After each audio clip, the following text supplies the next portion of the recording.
Today's review takes us outside of Shanghai to the city of Suzhou. Laying 50 kilometers west of Shanghai, we took the bullet train to this epic looking station on a sunny autumn day to test the BAIC EC180. The EC180 is by a massive Beijing manufacturer BAIC, similar to SAIC in Shanghai. The EC180 is a few years old now, and pricing after subsidies was in the 50,000 RMB or $8,000 range. The battery pack is rated at 20 kilowatt hours and can provide 180 kilometers of range, with a full charge achieved after 7 hours. This was the best-selling EV in China in 2017, outselling all other EVs and Tesla. Let's find out more about this little firecracker.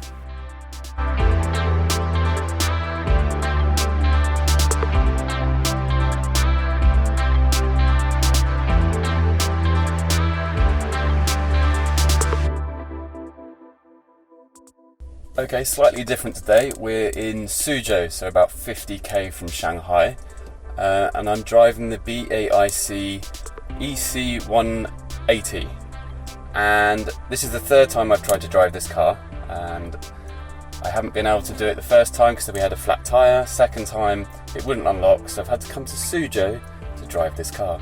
So the handbrake's a bit unusual, but anyway, off we go. So again, this is like the SAIC car,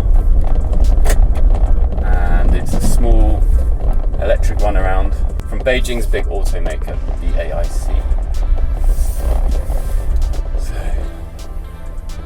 So I think this has about 180k of range, which is not bad for a small car. It's somewhat lacking compared to its more modern rivals, but it's not bad. I like the instrument display panel. Get the controls right. I do have to say this does feel a bit more tinny than some of the other cars that we've driven. It's not. Well, the steering is incredibly light. It's almost like I have no feedback. It's a bit odd. Yeah, it's quite rattly, this car. And the material quality does feel a bit poor, if I'm honest. Another annoying thing, when I turned it on, the radio is just always on. That was quite frustrating. And the pedal is very light down here, like almost too light. I'm not getting much feedback from this car. I mean, the display panel down here is very clear. You can see right in the middle how fast I'm going, how much charge I've got left in the battery. It's currently showing 2 red bars because it's quite low. There you go. A bit of delay there as you put your foot down. Here's a water cleaning machine, cleaning the road. This is quite an unusual looking car. From the front I think it looks quite nice, but from the back it's just a little bit too awkward. So it doesn't feel quite as refined as the E50 from Roadway that we drove the other week. It's a bit, although it's a bit too tinny, I don't feel as confident driving this as I did with that. This does have the small wheels as well. It just doesn't feel quite as well put together. I mean, if you do put your foot down as I just did, it does have some nice acceleration. The brakes are a little bit poor. Again, I'm not feeling much response from them. They're a bit spongy. That could just be the age of the car, but this is done to 20,000 kilometers, which isn't that much actually. So it's relatively new, but it's, as you've seen from the outside, it's completely battered, missing hubcaps and smashed door panels, but it's a rental car, so what do we expect? I quite like some of this dash. It's obviously it's plastic, but it's quite smartly put together. I mean, it's a little bit horrendous in how it feels, but you know, it's not bad. Visibility is very good. You can see all around the car quite clearly. The view out the back is a bit limited, but we can cope with that. Turning is quite nice, other than the steering wheel, which doesn't give me any feedback, and it's not very responsive. It does turn quite nicely around the corners.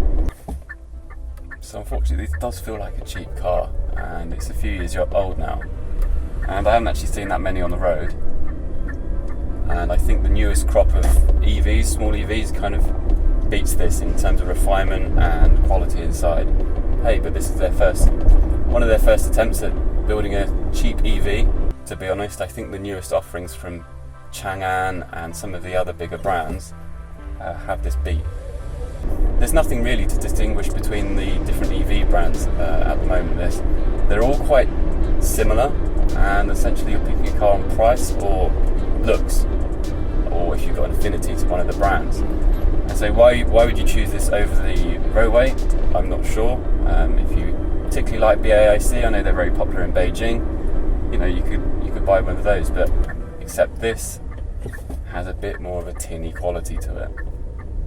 Also, I can't seem to get the air conditioning working. I keep pressing the AC button, it's not working, but it's probably just because it's knackered. The steering wheel's got no feel to it at all. I'm doing this, it's not even... pretty dreadful. Someone asked me, would I buy one of these? Probably not. To be fair, it's just like the other EVs, but I don't like how this looks. It's a bit ugly, to be honest. I'm not a big fan of its looks, and the refinement, again, as I said, is not particularly of anything special. Nothing to write home about. She just drove through it alone. Interesting.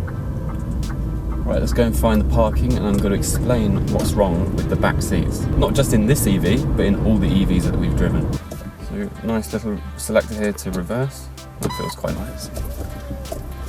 And it is very easy to reverse, as there's no feeling in the steering wheel.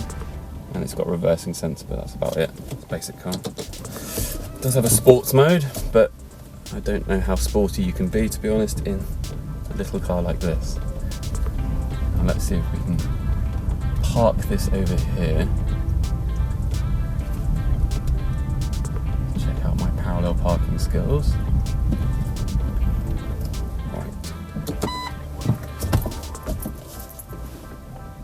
So, this actually isn't too bad, but there's a problem with a lot of these EVs that we've driven, and that's the back. So because they've got all the batteries in them, they're always in the passenger footwell. So most of the time I'm sitting like this with my knees up here, and it's very, very uncomfortable.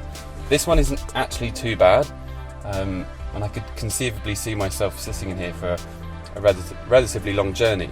This is a little bit low. This is a bit odd. Oh, we can move that up. Yeah, it's not bad. Comfort levels in the back are quite good. I've got a lot of leg room, and visibility's not bad, but all of this plastic feels very, very flimsy and quite cheap. But the seats are relatively comfortable, and I've got a boot back there to fit a few bits in.